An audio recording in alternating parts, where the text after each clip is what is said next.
Dalam penetapan DPO yang telah diputus dalam putusan pengadilan yang telah berkekuatan hukum tetap memiliki ciri-ciri yang sudah dijelaskan dalam putusan.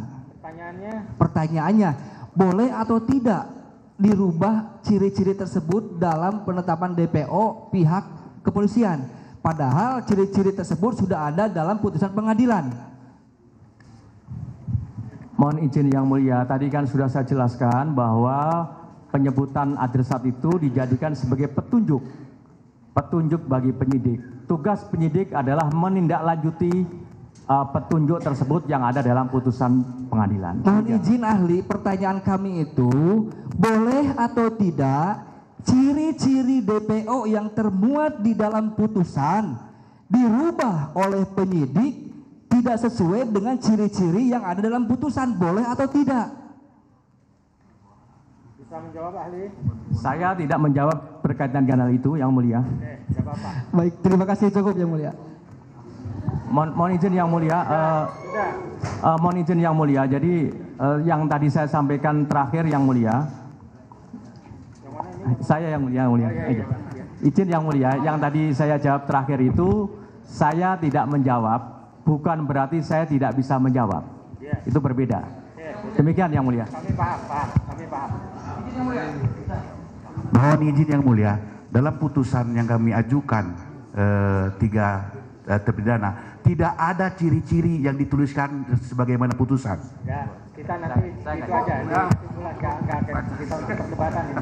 Ya, silakan lanjutkan kalau ada lagi. Ya, terima kasih yang mulia. Saudara ahli, saya hanya menyimak tadi keterangan ahli bahwa atas adanya laporan seseorang, maka untuk menetapkan tersangka itu harus dilakukan pemanggilan. Apabila itu tidak dilakukan, bagaimana menurut pendapat ahli? Mohon izin yang mulia, apa saya tadi berpendapat demikian?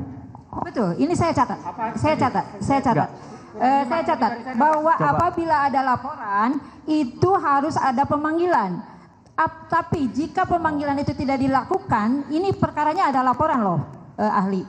Nah, ini kan ada laporan. Nah, apabila ada pelapor tapi tidak dilakukan pemanggilan terhadap calon tersangka, itu bagaimana menurut pendapat ahli? Saya catat semua keterangan ahli. Mohon maaf. Jadi mohon maaf jangan diulang-ulang. Oh, saya tadi sudah menjelaskan. Jadi mohon maaf ahli, dijelaskan saja karena saya catat. Ya. Oke. Yang mulia. Ulang lagi aja lah. Kadang-kadang kan kita ada waktunya, kita kadang-kadang menoleh atau apa, kadang-kadang kita. Silakan. Ya. Nah. Ini. Baik yang mulia, jadi yang ini saya sampaikan bahwa tadi ketika saya ditanya kan dalam satu proses hukum terhadap adanya satu peristiwa pidana. Jangan berisiknya, ini suaranya feedback. Lanjutkan ahli silakan. Baik, terima kasih yang mulia. Jadi yang ini saya sampaikan yang mulia, ketika ada satu proses peristiwa pidana atau tidak pidana, tadi saya mulai dari bahwa tindak pidananya itu bisa saja didahului dengan adanya satu laporan atau tidak didahului dengan laporan. Nah, ketika kemudian ada satu tindak pidana yang kemudian ada kaitannya dengan satu peristiwa pidana sebelumnya yang sudah dilakukan proses hukum, ya, karena peristiwa pidananya itu dilakukan adanya satu delneming atau penyertaan tindak pidana di mana pelakunya lebih dari satu orang, maka proses hukumnya kan bisa saja tidak sekaligus.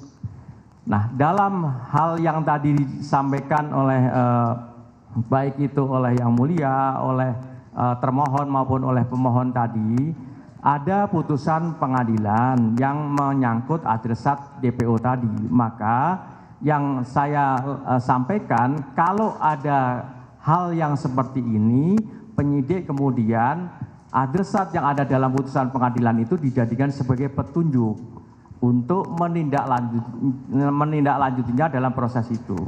Nah, pemanggilannya ya tergantung dari penyidik mau memanggil siapa saja, apakah mau memanggil saksi atau memanggil pihak ahli dan seterusnya, kan tergantung dari kewenangan penyidik. Karena penyidik tentu mempunyai satu pertimbangan tersendiri. Saya tidak tahu penyidik, kan begitu. Yang paling penting tugas utama penyidik itu adalah mencari, menemukan alat buktinya itu tadi. Demikian Yang Mulia jawaban saya.